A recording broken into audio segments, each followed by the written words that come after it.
Bonjour Christelle. Bonjour Tom.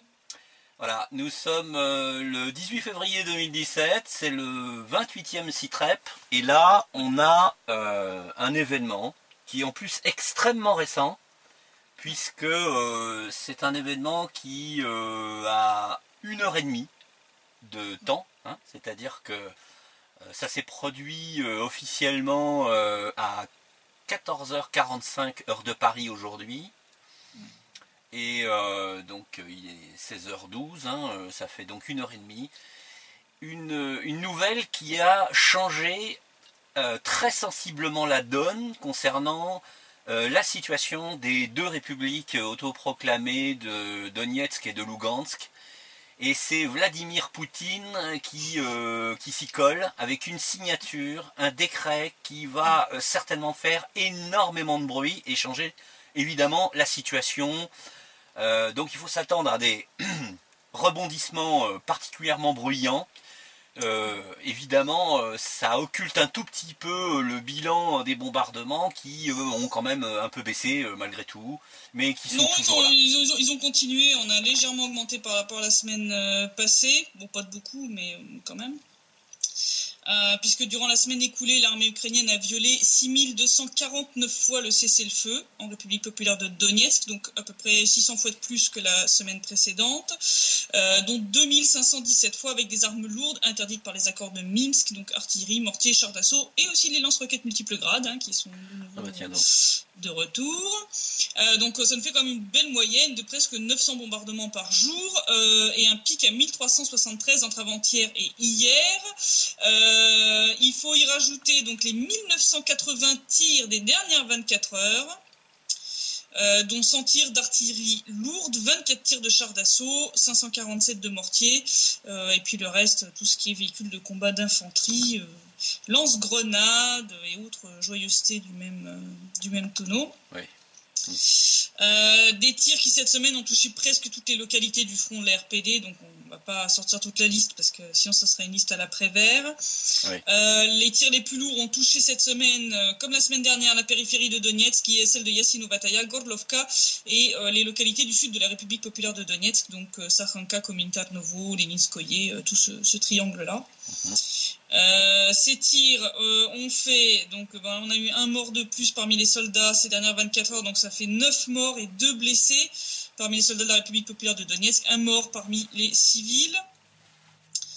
Des bombardements qui ont endommagé ou détruit 18 habitations à Krutaya Balka, Staro-Mikhailovka, ainsi que dans les districts de Kirovski, Kuibishevski et Petrovski à Donetsk. L'armée ukrainienne a aussi tiré de nouveau sur la station d'épuration de Donetsk et surtout sur l'usine chimique qui est située près du centre Volvo. Elle a complètement explosé, ce qui a provoqué la mort donc, de ce civil cette semaine. Voilà. Oui, donc ils ont aucun scrupule, ils visent directement. L'usine chimique, tout va bien. Voilà. Et puis, cool.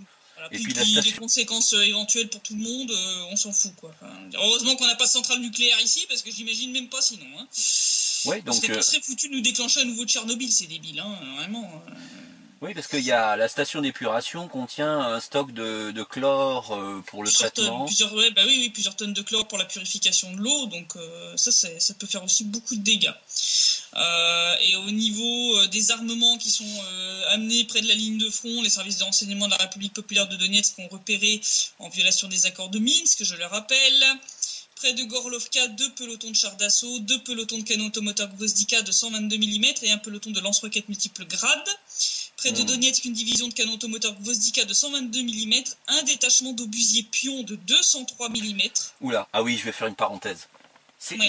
Je ne sais pas si les gens s'imaginent à quel point c'est de l'artillerie de destruction de masse. C'est monstrueux. Un calibre de 203 mm, c'est monstrueux. Je mettrai un lien dans la description de la vidéo pour montrer ce que c'est que cette bestiole. C'est des pruneaux. C'est énorme, c'est un truc énorme, c'est monstrueux et ça fait des dégâts. Déjà de l'artillerie de 152 mm, ça fait des jolis trous dans les bâtiments, alors du 203... Ouais. C'est presque... à toute proportion gardée, c'est le calibre des canons de marine utilisés par exemple par la marine allemande pour ses cuirassés de poche. c'est des 203 mm, hein, et les Anglais n'étaient pas tellement chauds pour affronter même des calibres comme ça, hein, avec des petites unités bien entendu, mais ça en dit long sur la puissance de destruction de ce machin-là. Bah, voilà. Il suffit de se souvenir de cette roquette d'ouragan qui fait du 220 mm qui a frappé donc le rond-point près du motel à Donetsk. Bon, oui. Quand tu vois déjà les dégâts de ce machin, alors tu imagines un obus tiré par un canon pion. Voilà. Donc près de Donetsk se trouve aussi un peloton d'obusiers Jasin B de 152 mm, une batterie de lance-roquettes multiples grades et 2 pelotons de chars d'assaut. Et près de Mariupol, un peloton de chars d'assaut, 2 batteries de mortier de 120 mm, un peloton de canon automoteur Gvozdika de 122 mm et une batterie de lance-roquettes multiples grades. Donc ils en ont dispersé partout hein, sur le front. C'est la distribution généralisée, quoi. Distribution générale, voilà, ils en ont foutu partout. Malgré un nouvel accord de cessez-le-feu, l'armée ukrainienne a de nouveau attaqué le 13 février pour tenter de prendre une hauteur, de nouveau sans succès. On leur a infligé 5 morts, 3 blessés, aucune perte du côté de l'armée de la RPD. Et le comportement des soldats ukrainiens était assez bizarre. Oui. Donc ça a fait penser aux autorités militaires de la RPD qu'en fait ils étaient drogués. Ils seraient pas sous Captagon des fois ? Oh bah écoute, vu le patron commun avec Daesh, il y a de bonnes chances. Hein. J'allais le dire, oui. D'ailleurs c'est fabriqué en Bulgarie, hein, par l'OTAN, il me semble bien, hein, donc c'est pas très loin. Bon, sous Captagon, alors déjà qu'ils sont pas efficaces en temps normal, mais alors sous drogue, pas demander non plus. Hein. Mais c'est peut-être le seul moyen d'arriver à les envoyer au casse-pipe les mecs. Hein. Je crois que même la vodka frelatée suffit plus à leur cramer suffisamment les neurones. Hier, donc l'armée ukrainienne a aussi tiré à coups de char d'assaut sur Avdiivka, qui est sous leur contrôle, hein, je le rappelle, pour pouvoir blâmer les RPD, mais aussi pour dissimuler l'explosion d'un stock de munitions à Opitnoye dû à la négligence alcoolisée des soldats ukrainiens. Donc ils ont déchargé des munitions en étant complètement beurrés comme des petits lus. Donc résultat, ils ont fait péter le stock. Ah bah oui. Voilà. Un fait qui est d'ailleurs confirmé par les incohérences de communication autour de l'incident. Hein. Les différentes autorités ukrainiennes se sont complètement mêlées les pinceaux. Le chef de la police de la région de Donetsk a parlé d'une prétendue attaque d'artillerie sur la périphérie de la ville et de la mort de civils. Ensuite, c'était le service de presse de l'opération antiterroriste qui a parlé de l'explosion de plusieurs mines et d'un immeuble de 5 étages endommagé. Le tout infirmé ensuite par le chef d'administration civile et militaire d'Avdiivka qui a déclaré de manière confidentielle que c'était un bombardement à coups de canon automoteur et de chars d'assaut, qui a été interprété par un député du parti de Lyashko comme un tir de tank T-90 et d'artillerie de 125 mm. Bon, c'est une vraie gabegie communicationnelle hein, qui indique clairement que les militants de secteur droit, qui semble-t-il sont ceux qui ont mené cette opération, l'ont fait de leur propre initiative sans se coordonner avec les mensonges officiels des forces armées ukrainiennes normales. Une bande de pieds nickelés. Un mec complet. Et bon, ça confirme les informations du service de renseignement de la RPD, donc qui nous avait indiqué très peu de temps après donc l'explosion de ces munitions vers 12h30 près d'Opitnoye, qui ont fait 5 morts et 7 blessés parmi les soldats ukrainiens. L'information a commencé à fuiter sur les réseaux sociaux. Alors pour détourner l'attention, les militants ukrainiens ont ouvert le feu sur la périphérie d'Avdiivka. Des faits qui sont aussi confirmés par les habitants de la zone occupée. Donc, voilà. Alors il faut rappeler, hein, sauf erreur de ma part, que Avdiivka avait été le siège, je dirais, d'une rencontre ou d'un contact assez suspect entre des observateurs de l'OSCE et 2 tanks ukrainiens. Hein. Oui, au pied des immeubles d'habitation. Voilà. Ils n'ont rien à faire. Hein. Je rappelle Convention de Genève, tout ça. Hein. Je dis ça comme ça. Hein. Une autre preuve de l'état avancé de décomposition de l'armée ukrainienne, c'est le manque de commandants de liaison compagnie-bataillon dans la zone de l'OAT. Donc pour remplir ces trous, le commandement des forces armées ukrainiennes a donné des formations accélérées à des enseignes et des sergents avant de les promouvoir comme officiers. Bon, bah, bien entendu, ils sont pas aptes à gérer des unités et le résultat se fait vite sentir. Comme ce manque de coordination entre les unités de la 25e brigade et celles de la 79e brigade qu'elles étaient censées venir renforcer près de Netailovo. Suite à un tir ami sur les positions occupées, 5 soldats sont morts. Voilà. Bien entendu, un fait qui est dissimulé au public pour pas révéler l'incompétence des commandants de l'armée ukrainienne. Oui, sans parler de la mobilisation forcée des réservistes de plus de 40 ans pour remplacer les soldats morts ou blessés, qui a entraîné bien entendu un fort mécontentement parmi ces chers réservistes qui espéraient être enfin tranquilles. Mais non. Surtout plus de 40 ans, c'est-à-dire que les mecs, c'est pas des c'est pas des poussins de 2 jours. Ils vont aller chercher les seniors de plus de 60. Hein. Je veux dire, au point où ils en sont, si ça continue comme ça, ils vont aller chercher les papis à la maison de retraite. Hein. Ça rappelle la fin de la guerre, de la Seconde Guerre mondiale, quand les Allemands... où ils allaient chercher les gosses et les retraités. Hein. C'est ça. Mais 40 ans, ça veut dire aussi des gens qui ont un minimum de bouteilles. C'est-à-dire que c'est pas des poussins de 2 jours à qui on peut raconter n'importe quoi. En plus, ils ont déjà goûté. Ils ont déjà goûté, c'est des réservistes de l'OAT, hein, donc ils ont déjà goûté, hein, ils avaient été démobilisés. Et bon, on les renvoie au casse-pipi, ils doivent être contents, les mecs. Ouais. Si on regarde un volet à la fois politique et militaire, plusieurs députés ukrainiens ont soumis à la Rada un projet de loi visant à couper l'eau à la RPD et la RPL. Donc bon, ça prouve à quel point Kiev se soucie des habitants du Donbass. Hein, sans compter que c'est des crimes de guerre. Hein, c'est des crimes de guerre, hein, bon ça, je vais pas la rappeler, c'est une telle évidence. Bon, ça confirme aussi leur intention de prendre militairement le contrôle de la station d'épuration de Donetsk. Hein. Quand on s'approche à 200 mètres de la station, c'est que... Hein, oui, c'est pas juste pour regarder le relief et les petits oiseaux. C'est ça, c'est pas juste pour regarder le processus de purification de la flotte. De leur côté, les autorités de la RPD continuent d'insister sur la nécessité de démilitariser totalement la zone autour de la station d'épuration et d'exiger le retrait des unités ukrainiennes de sa proximité. Ouais, c'est un minimum, hein. Ils ont un bloc-post à 200 mètres, c'est ça, non? Ouais, ils ont un peu d'observation à 200 mètres de la station d'épuration. Enfin, c'est pour mieux observer le processus de purification de l'eau, oui, c'est ce que tu as dit. C'est ça, ouais. C'est n'importe quoi. D'après les informations reçues aujourd'hui même des services de renseignement de la RPD, le commandement ukrainien prévoit d'aggraver la situation sur la ligne de front d'ici le 21 février afin de bloquer les unités nationalistes dans la zone de l'opération antiterroriste et de les empêcher ainsi d'aller soutenir les émeutes contre les autorités ukrainiennes. Hein. Donc, ils essaient d'empêcher le 3e Maïdan en mobilisant les nazis sur le front. Voilà, et ils sont prêts à déclencher l'offensive finale pour éviter d'avoir à confronter... Voilà, c'est ça. Quand je dis qu'ils sont complètement acculés, les services de renseignement de la République ont aussi reçu des informations sur l'intention de l'ennemi de renforcer le blocus du Donbass. En particulier, les unités nationalistes ont reçu pour tâche d'attaquer les infrastructures vitales situées près de la ligne de contact. Et crimes de guerre, et patata. De guerre encore, voilà. Hein, bon, ils ont déjà largement bombardé tout ce qui est chaufferie, lignes électriques, gazoducs et routes qui sont entre les villes qui sont situées des deux côtés. Bon, bah, ils vont continuer, quoi. Et des informations indiquent aussi que l'Ukraine envisagerait de détruire le système de communication entre les habitants de la République et la population qui est sous la zone de contrôle ukrainien pour affaiblir les liens économiques et familiaux entre les résidents du Donbass et empêcher, bien entendu, la vérité sur les crimes des forces armées ukrainiennes d'arriver jusque aux Ukrainiens qui sont toujours sous leur contrôle. Ils y croient, non, franchement? Ils y croient? Non, mais je sais plus s'ils croient à leur connerie, parce que c'est tellement énorme que... Qu'est-ce qui empêche un Ukrainien de se renseigner par un autre biais que directement? Je sais pas. Ils contrôlent l'Internet, c'est pas sûr, hein. Donc bon, ça promet encore des trucs assez épiques. Si on regarde tout ce qui est situation politique, accord de Minsk, OSCE, après avoir refusé de discuter donc de la formule Steinmeier, hein, on a dit que les Ukrainiens faisaient traîner ces discussions depuis des mois. Les représentants ukrainiens du groupe de contact à Minsk ont inventé une nouvelle parade pour bloquer les négociations. Ils veulent apporter des changements à la formule Steinmeier à soumettre à la prochaine réunion au format Normandie, puis rediscuter de la nouvelle mouture à Minsk, où ils apporteront de nouveaux amendements qui devront de nouveau être discutés au format Normandie, etc., etc., etc. Donc un cercle vicieux sans fin qui permettra de bloquer indéfiniment le processus diplomatique. Voilà. Forcément. Comme l'indiquait Mme Nikonorova, donc la ministre des Affaires étrangères de la RPD, selon Kiev, si les négociateurs à Minsk ne sont pas d'accord avec la rédaction de la formule proposée par les dirigeants des pays garants, elle sera soumise au peaufinage des groupes à Minsk. Par la suite, les résultats de leur travail seront renvoyés au format Normandie. Voilà, cette prise de position de l'Ukraine crée une sorte de cercle vicieux, de sorte que la discussion dans tous les formats puisse prendre des années.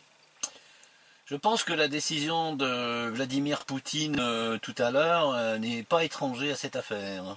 Je pense que c'est pas étranger non seulement à ça, mais à tout le reste, c'est-à-dire donc cette escalade qui semble se profiler, le durcissement aussi du ton puisque par exemple Monsieur Lavrov, Sergueï Lavrov avait sorti que en gros ça servait à rien de discuter avec son homologue ukrainien, que c'était une perte de temps et que espérer avoir en gros une lueur de conscience de sa part. Lavrov a déjà taclé le secrétaire de l'OTAN, donc je pense que les Russes là sont assez proches de la rupture. Hein. Je pense qu'ils en ont marre et ils sont pas les seuls, puisque lors d'une visite à Lugansk, Alexandre Zakharchenko s'est fendu donc d'une conférence de presse commune avec Igor Plotnitsky, donc le chef de la République populaire de Lugansk, mais aussi d'une réunion en commun avec Alexander Hoog, donc le chef adjoint de la mission de l'OSCE ici. Une réunion qui n'a pas franchement été fructueuse, le chef de la RPD ayant fustigé l'organisation à la sortie de cette rencontre. Les deux chefs d'État ont soumis un certain nombre de doléances sur la qualité de la mission de surveillance de l'OSCE, qui reflète ce que moi je dis depuis des mois, comme le fait qu'ils ferment les yeux sur les violations grossières des accords de Minsk commis par l'armée ukrainienne, les violations du cessez-le-feu, l'occupation des localités de la zone grise, que l'OSCE avait pourtant garanti comme devant rester démilitarisé, le redéploiement de l'équipement militaire interdit sur la zone de contact, etc. Le fait qu'ils trouvent toutes les excuses du continent pour ne pas venir faire leur travail. Oui. Mais d'ailleurs, c'est un petit côté humoristique, mais moi je serais à la place du président de la DNR, je vais pas y arriver. Zakharchenko, merci.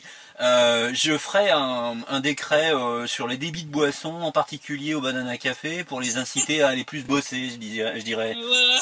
Interdire le Banana Café aux gars de l'OSCE, ça c'est une bonne idée. Tiens, voilà. On va en parler à Alexandre Zakharchenko.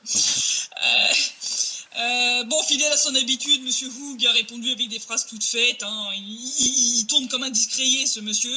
Il a appelé à respecter les accords de Minsk. Zakharchenko a souligné bien sûr que la RPD observait les accords de Minsk contrairement à l'Ukraine et que c'était à cause de cela que le retrait unilatéral des armes par l'armée de la RPD était impossible. Donc il a fait des déclarations qui sont quand même tout sauf diplomates.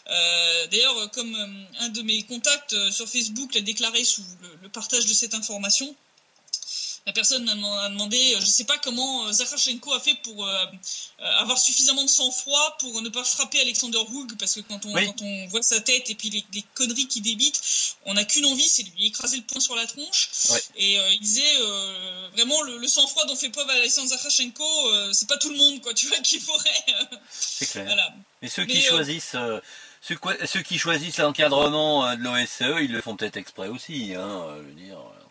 Je sais pas vraiment, mais quand on voit la déclaration de Zakharchenko, on sent quand même que la patience elle est arrivée à bout, puisqu'il a dit, je cite, je déclare officiellement, en tant que chef de la République populaire de Donetsk, et je le dis en toute responsabilité, que je ne donnerai pas l'ordre de retirer un seul char, un seul mortier de la ligne de front, jusqu'à ce que nous soyons sûrs que les troupes ukrainiennes ont retiré leur équipement en signe de bonne volonté.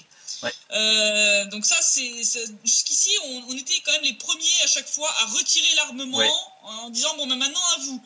Et là, c'est non, c'est vous d'abord cette fois. On bouge pas, terminé. On arrête d'être les premiers à faire le geste de bonne volonté, vous montrez que vous êtes décidés à appliquer la solution pacifique ou on ne bouge pas. Donc là, il y a quand même un gros changement d'attitude des autorités. Il a aussi souligné que les républiques continuaient d'adhérer à la stratégie de résolution pacifique du conflit, mais que la position ukrainienne reste agressive et pouvait mener à une nouvelle escalade des hostilités. Je le cite de nouveau. La mission de l'OSCE a refusé d'écouter nos arguments. La situation est très difficile. L'Ukraine ne renonce pas à son désir de résoudre le conflit par la force. De notre côté, nous faisons tous les efforts possibles pour éviter cela, mais toute patience a ses limites. En 2015, nous avons montré que nous pouvions appliquer avec succès des méthodes militaires, mais ces dernières signifient des victimes, des destructions et un bain de sang. Par conséquent, nous continuerons de tenter de résoudre pacifiquement le conflit, mais si cela ne marche pas, nous le résoudrons d'une autre manière. Comprendre par la manière militaire. Ah bah oui. Voilà. Lors de cette conférence de presse, les deux chefs d'État, donc Igor Plotnitsky et Alexandre Zakharchenko, ont aussi annoncé un projet d'aide humanitaire destiné à la population du Donbass dans la zone occupée par l'armée ukrainienne et ont demandé à ce que leurs représentants puissent contrôler le travail d'un certain nombre d'usines et infrastructures vitales pour les deux côtés de la ligne de front, comme les stations d'épuration ou les usines chimiques, pour s'assurer qu'on n'ait pas c'est un accident. C'est pas sans danger pour les gens qui feraient ça, à condition que la proposition, enfin en tout cas la mesure soit appliquée. Je pense que ce sera jamais approuvé, ça c'est clair. Donc nous parlions en tout début de CITREP de ce décret qui a été adopté par Vladimirovitch Poutine, qui va faire jaser, de la Fédération de Russie. Qui a signé donc aujourd'hui même, à 16h45 heure de Moscou, un décret officialisant la reconnaissance jusqu'ici informelle des documents officiels et plaques d'immatriculation de la République populaire de Donetsk et de la République populaire de Lugansk par la Russie.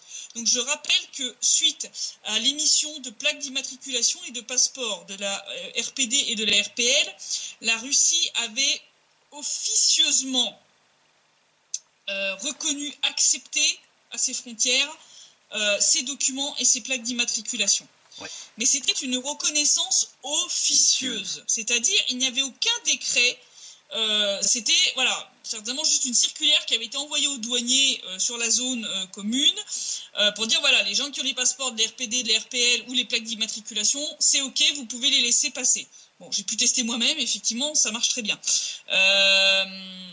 Mais là, il s'agit d'une reconnaissance officielle par la Fédération de Russie des documents et plaques de véhicules délivrés aux citoyens ukrainiens et, alors, apatrides ou sans citoyenneté, la traduction peut être prise sur les deux versions, oui, qui résident de manière permanente dans les territoires de certaines zones des régions de Donetsk et de Lugansk en Ukraine. Donc je vais lire le texte du document tel que je l'ai traduit, bon vite fait, hein, très sincèrement, c'est pas une traduction officielle, mais ça va donner déjà une bonne idée donc aux gens. Oui. Donc le texte du document, c'est que afin de protéger les droits et libertés des personnes, étant guidés par les principes et normes du droit international humanitaire qui sont universellement reconnus, Oui. nous décrétons que temporairement et jusqu'à ce qu'un règlement politique de la situation dans certaines régions de Donetsk et de Lugansk en Ukraine, sur la base des accords de Minsk, ait lieu, dans la Fédération de Russie soient reconnus comme des documents valides d'identité. Les documents sur l'éducation et ou les qualifications, les certificats de naissance, de mariage, de divorce, de changement de nom, de mort, de certificats d'immatriculation des véhicules, les plaques d'immatriculation des véhicules émis par les organismes compétents ou organisations agissant sur le territoire de ces régions pour les citoyens ukrainiens et les apatrides ou personnes sans la nationalité, oui, résidant en permanence dans ces territoires. Les citoyens ukrainiens et apatrides ou sans nationalité résidant en permanence dans les territoires de certaines zones des régions de Donetsk et de Lugansk en Ukraine peuvent entrer en Fédération de Russie et en sortir sans visa sur la base de documents d'identité ou pour les mineurs de moins de 16 ans sur la base du certificat de naissance délivré par les autorités compétentes et qui sont applicables dans les territoires de ces régions. Le gouvernement de la Fédération de Russie prendra les mesures nécessaires pour mettre en œuvre ce décret et ce présent décret entre en vigueur le jour même de sa signature. Voilà. Donc le document que tu viens de traduire est apparu sur le site du Kremlin, à 16h45 heure de Moscou, donc 14h45 heure de Paris aujourd'hui. Voilà. Maintenant, donc il est désormais en vigueur.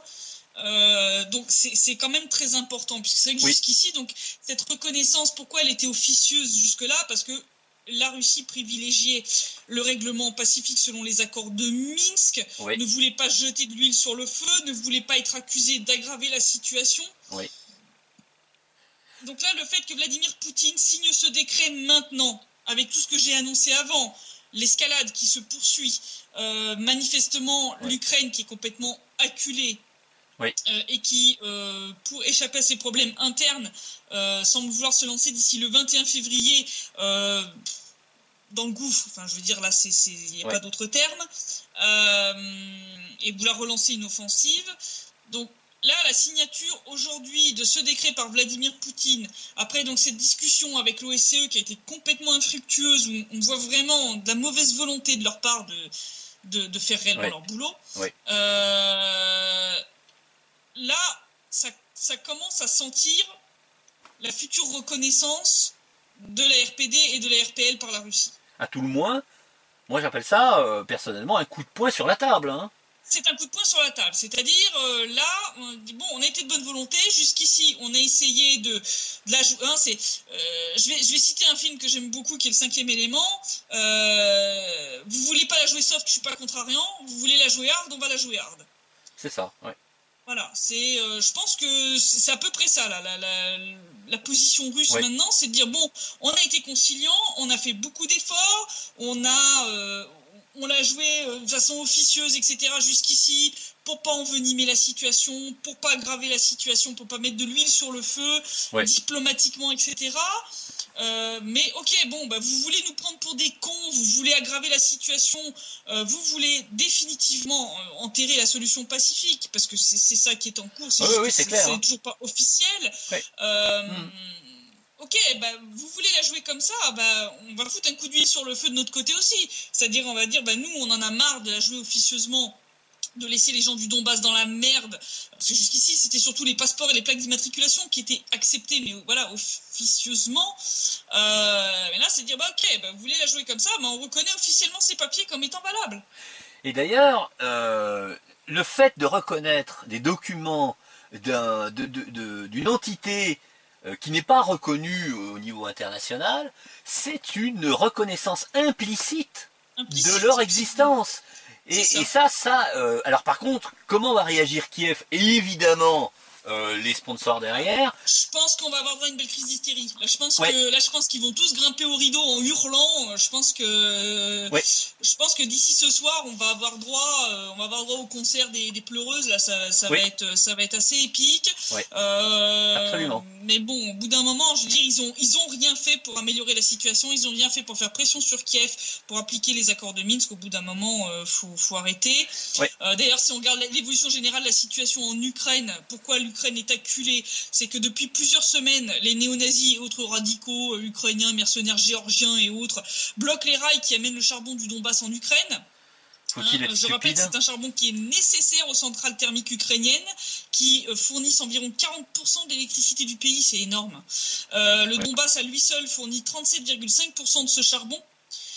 Donc le blocus était plus ou moins partiel, donc ça avait déjà bien fait baisser les réserves.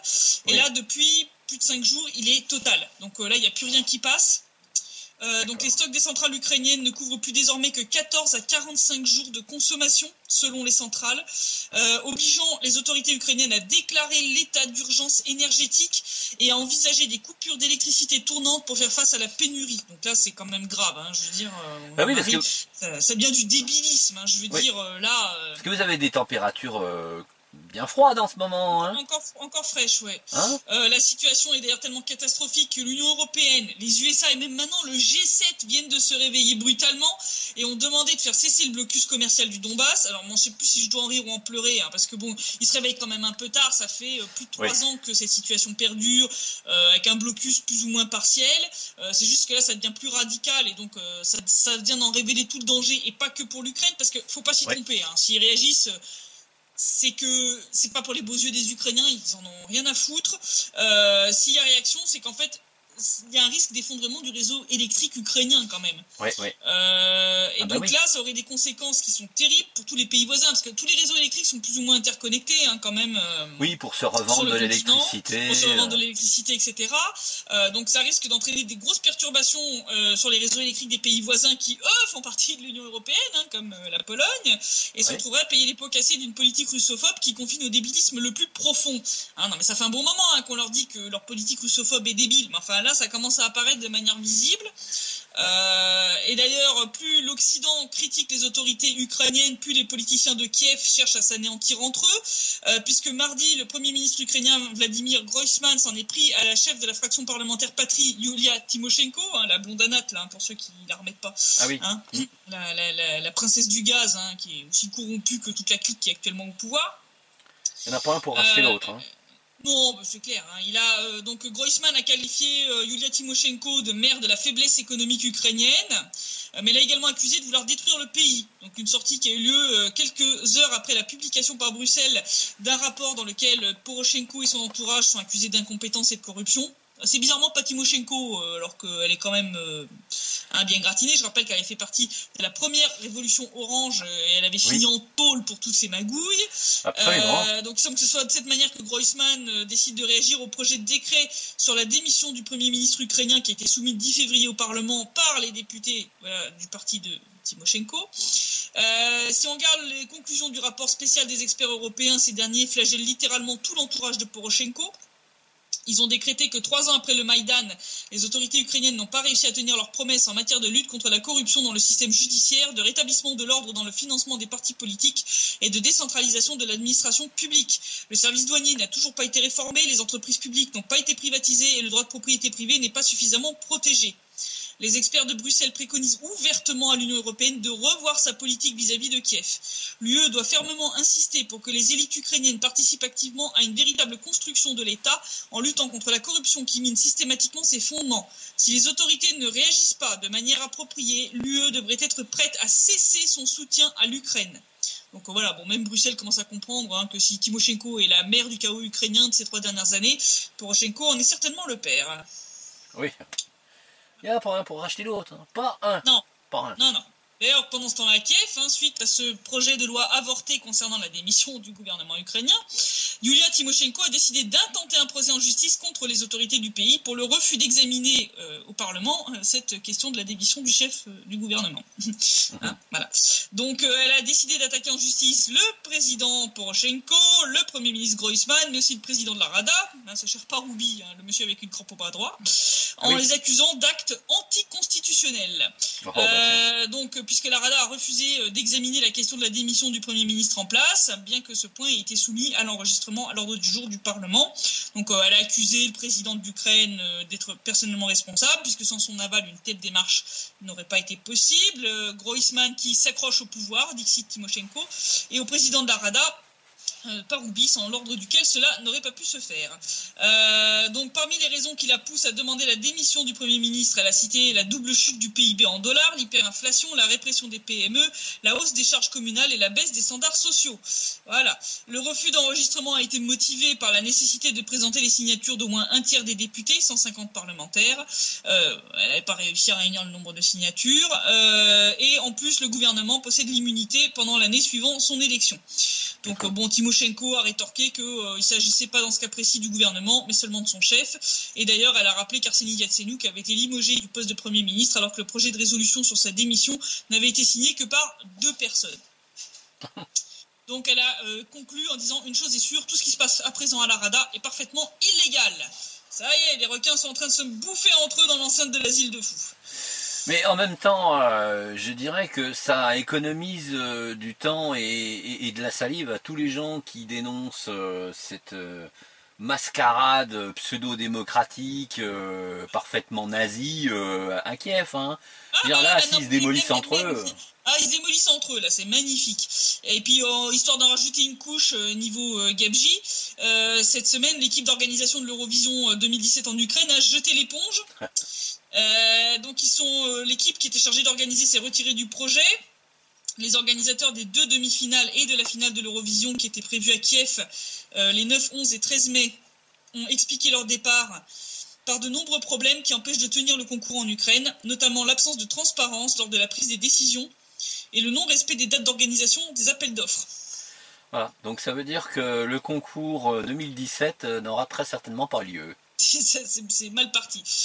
L'Union européenne de radio-télévision avait confirmé en décembre dernier que l'Ukraine finalement accueillerait bien la prochaine édition parce qu'il y avait eu des gabegies financières, donc on n'était pas sûr à un moment qu'ils y arriveraient. Finalement, ils ont dit non, ça sera bien l'Ukraine. Donc suite à ça, ils avaient nommé un nouveau directeur de projet. Mais d'après donc ces organisateurs qui se sont retirés, les nouveaux dirigeants n'ont entrepris aucune action pour garantir le respect du calendrier. Ils n'ont fait que présenter les résultats du travail réalisé par notre équipe entre septembre et décembre 2016. Malheureusement, notre équipe ne peut pas accepter cette nomination et ne peut plus participer à l'organisation de l'Eurovision en Ukraine. Selon eux, la nomination de ce nouveau directeur a bloqué leur travail pendant 2 mois. Dixit, donc de nouveau ce représentant, nous en avons informé les dirigeants du groupe national de télé et de radiodiffusion, donc le NOTU, du comité d'État pour la télévision et de la radiodiffusion, les représentants du gouvernement. Nous avons essayé de trouver des compromis et tout fait pour la réalisation du projet. Il faut savoir que le directeur général précédent du NOTU, donc de ce groupe national de télé et de radiodiffusion, avait démissionné en novembre en signe de protestation contre la décision des autorités du pays de financer l'Eurovision 2017 par les fonds initialement destinés à financer la création de la télévision publique ukrainienne. Voilà. Forcément, avec toute la corruption qu'il y a, il tape là où il reste encore de l'argent. Il a disparu depuis belle lurette, donc Je veux dire, là, c'est mal parti. Hein. D'ailleurs, les billets devaient commencer à être vendus ce mois-ci et finalement, ça a été reporté. Ouais, c'est pour pas dire éliminé. C'est quand même, hein. Ouais, c'est très mauvais signe. Ouais, donc là, je pense que... Ça me paraît difficile qu'ils organisent un tel truc à une autre date. Hein. C'est en général assez récurrent à ces périodes-là. Donc je pense que là, et puis ils ont un sacré problème parce que c'est tous les ans, toujours à la même date, et puis c'est un rendez-vous qui rassemble des millions, voire des centaines de millions de téléspectateurs. C'est pas vraiment de la bonne publicité pour le régime, hein, c'est clair. Non, hein. Pas vraiment, non, mais bon, ça fallait s'y attendre. Je veux dire, on s'en doutait. Si cette décision déjà d'accorder la victoire à l'Ukraine, alors que la chanson qui avait été amenée par la représentante ukrainienne était en violation des règles mêmes de l'Eurovision, ça a été une décision hautement politique de leur accorder la victoire. Oui. C'est peut-être un retour de bâton, hein. C'est de l'inconscience à l'état pur. Je veux dire, il fallait se douter que vu l'état de décomposition avancé et de corruption du pays, ça allait mal se passer. Oui, c'est évident. C'est du débilisme, comme disent les Russes, c'est du débilisme. Ils auraient dû laisser la victoire à la Russie, qui aurait eu largement les moyens d'organiser l'événement, mais non, hein, par russophobie primaire, parce que la Russie c'est les méchants et l'Ukraine c'est les gentils.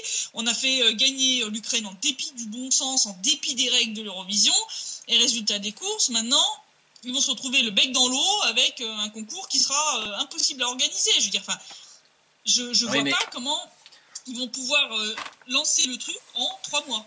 Lancé non, mais justifié par... allez, je te le donne en 1000. Les hackers russes. Oh, les hackers russes. Mais oui, détournement de fonds par les hackers russes. Voilà. C'est forcément la photo russe. Avec des IP en Ukraine. Hein, oui, c'est ça. Voilà. Ou aux États-Unis, hein, mais peu importe, c'est pas grave, c'est pas grave. Du moment que l'accusation est lancée, les gens, enfin c'est pour les moutons, hein, parce que les autres ils commencent déjà à en avoir ras-le-bol de l'histoire c'est la photo russe, hein, parce que c'est la photo russe, ça commence à être un peu récurrent, un peu trop récurrent pour être réaliste, hein, voilà. Mais il faut s'attendre à tout, hein. C'est la photo russe, hein. Voilà. Donc je pense que là cette semaine ça promet d'être mouvementé, on risque d'avoir de nouveau des nouvelles offensives, des nouvelles attaques à la con. À Kiev ça risque de bouger avec ces manifestations nationalistes, sans compter quand ils vont commencer à avoir les coupures d'énergie, là ça va être... Ils sont même capables, dans la situation de délabrement avancé dans laquelle ils sont, de provoquer la Russie directement, genre ils l'ont déjà fait, hein, bombarder sur un poste de frontière ou genre de conneries. Oui, non, mais ça c'est clair, hein, donc faut s'attendre à tout, mais quand je vois et les déclarations de Plotnitsky, de Zakharchenko, de gens comme Lavrov, et puis ce décret signé par Poutine, on sent vraiment un durcissement de la position et de la Russie et des deux républiques populaires, qui pour moi est quand même un mauvais signe pour la paix, parce que si leur position se durcit de cette façon, c'est que ils considèrent que en réalité il n'y a plus le choix, et qu'il n'y aura mais il n'y a plus le choix. On a fait quelque part publiquement l'échec de la résolution pacifique du conflit, et on commence à dire ouvertement que ça va mal se finir, quoi. Ouais, mais si tu es dans cette perspective-là, c'est sûr qu'à un moment donné, ça va finir avec une conflagration, parce que, je veux dire, qu'est-ce qui pourrait arrêter parce qu'ils la veulent, hein, je veux dire, l'État profond américain veut la guerre mondiale avec la Russie et la Chine. On voit le bordel au niveau des États-Unis avec toutes ces luttes intestines, la démission de Flynn, Trump qui d'un côté fait des déclarations rassurantes comme quoi il veut de bonnes relations avec la Russie, mais t'as son porte-parole qui te sort des trucs, c'est comme quoi il faut rendre la Crimée, je veux dire, ça devient complètement incohérent d'un représentant à l'autre des autorités américaines. C'est peut-être la réaction de l'État profond précisément, c'est-à-dire que sa puissance est telle qu'il est capable de forcer un des proches de Trump à dire un truc qui est complètement en dehors de ce que Trump a voulu faire dire à ses collaborateurs. Hein. Mais c'est grave, parce que ça veut dire qu'en réalité Trump ne contrôle rien. Ou pas grand-chose. Ça veut dire que le président américain ouais. ne contrôle pas ces agences ni de renseignement, ni de... Ouais. Qu'est-ce qui même nous prouve à la fin qu'il contrôle même l'armée. Enfin, tu vois, je veux dire, oui. Bah, oui. Quand on arrive là, ça veut dire que tu contrôles quoi, gars? Enfin, si ouais. déjà tes porte-paroles sortent pas la même chose que ce que toi tu sors par après ou par avant. Enfin, si on voit des incohérences comme ça entre les différentes agences, représentants, porte-parole, enfin. Ça donne pas une bonne image du tout, et ça donne vraiment l'impression d'une gabegie interne totale, et ça c'est mauvais, parce que ça veut dire qu'effectivement les néoconservateurs ont toujours un énorme pouvoir de nuisance, et eux ils la veulent, cette guerre, ils la veulent. Ils la veulent, et comme l'Ukraine est complètement acculée, énergétiquement, économiquement, là, même politiquement, je veux dire, on voit Timoshenko qui est en train de... Elle a les dents qui rayent tellement le plancher là que quand elle va à la Rada, elle doit couper toutes les canalisations souterraines sous les trottoirs, quoi, Oui. donc je veux dire, entre Timoshenko, les nationalistes, etc., je veux dire, même s'ils arrivent à mobiliser les nationalistes maintenant sur le front, ça va reprendre dans un mois, quand il va commencer à y avoir les coupures d'électricité, que les gens vont plus se chauffer comme il faut en Ukraine. Ça va partir en vrille. Ce n'est qu'une question de temps. Et donc là, on va faire très très attentif jusqu'au 21 février, donc jusqu'à ces manifestations qui sont prévues à Kiev et un petit peu partout dans le pays pour exiger la démission du gouvernement. Donc, ça veut dire qu'à tout moment, tu dis affaire à suivre, et tu as raison. Ça veut dire que on n'attendra peut-être pas le 29e CITREP, je crois que ça doit être le 25 février prochain, pour faire une intervention vidéo exceptionnelle. Encore une fois, c'est-à-dire qu'il y a 3-4 semaines déjà depuis un bon moment, 3-4 semaines. On se pose la question de savoir quand aura lieu le prochain CITREP en réalité. Non, là ils ont l'air d'être bien repartis pour un tour, donc je pense que ça va plus trop. Je pense que ça va plus trop tarder là. Ils sont bien mûrs là côté ukrainien pour relancer une offensive. Ouais. Et donc faut rappeler encore une fois à tous ceux qui vont nous écouter et nous voir que tout ça n'indique qu'une seule chose, une escalade. Et une escalade dont les dimensions peuvent rapidement devenir régionales et ensuite mondiales, avec la conséquence d'un affrontement entre les grandes puissances, et cet affrontement risque de ne pas rester conventionnel. Et ça, il faut le répéter. La situation apparaît dangereuse, mais peut-être pas si dangereuse pour beaucoup de monde, et en réalité elle est extrêmement dangereuse. Donc vraiment, surveiller ce qui se passe ici. Comme je le dis, les changements de rhétorique qu'on voit auprès de la Russie, auprès des dirigeants de l'RPD, de l'RPL, et puis la situation interne en Ukraine qui se décompose littéralement à vue d'œil, c'est très mauvais. Ça veut dire que je veux dire, Zakharchenko, Plotnitsky et Poutine, ils ont des informations que nous n'avons pas. S'il y a ce changement de rhétorique et qu'on voit en face l'état de l'Ukraine qui s'effondre totalement, c'est que ça sent très très mauvais, ça sent le sapin. Et donc je pense que faut s'attendre à ce que ça dégénère. J'espère que non. J'espère sincèrement que non, mais là il reste plus que l'espoir. Parce qu'en face, ils sont déterminés. L'État profond ne veut pas que Trump arrive à neutraliser un certain nombre de leurs pouvoirs. Enfin, de son pouvoir. Et puis il y a des gens qui s'enrichissent sur la guerre parmi tous ces néoconservateurs qui vivent de ça et qui donc ont besoin de déclencher une grosse guerre pour s'en mettre un maximum dans les poches sur le dos des peuples occidentaux et russes qui iront se faire envoyer à l'abattoir pour que ces gens-là puissent continuer à se remplir les poches. Voilà, je le rappelle. Donc voilà, je rappelle aux gens qu'il faut qu'ils se bougent, qu'il faut qu'ils exigent de savoir où partent l'argent de leurs impôts qui actuellement sert à financer l'Ukraine et à financer cette guerre, et que préparez-vous parce que je pense que ça va tanguer, et ça va tanguer méchamment. Oui, parce que pour beaucoup c'est des mots, c'est des expressions, c'est des images éventuellement.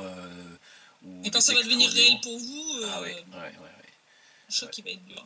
Parce que pour l'instant, ils ne voient que des trous dans les maisons dans le Donbass à travers des images, donc il y a quelque chose d'irréel. Mais quand ça va être réel, ça va être toute l'Europe, les Américains.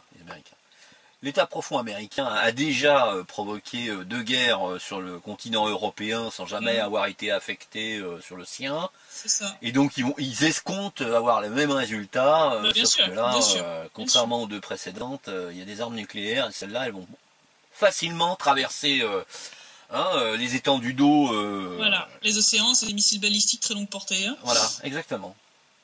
Sans compter les sous-marins nucléaires. Également. Absolument. Je rappelle juste comme ça. Voilà. Donc, j'espère à la semaine prochaine et sinon on fera un site rep en urgence. C'est ça, absolument. Si la situation le justifie. C'est voilà. la crainte, effectivement. Donc je te dis à la prochaine, Tom. À la prochaine, merci beaucoup Christelle, prudence. À samedi prochain, au revoir. Au revoir.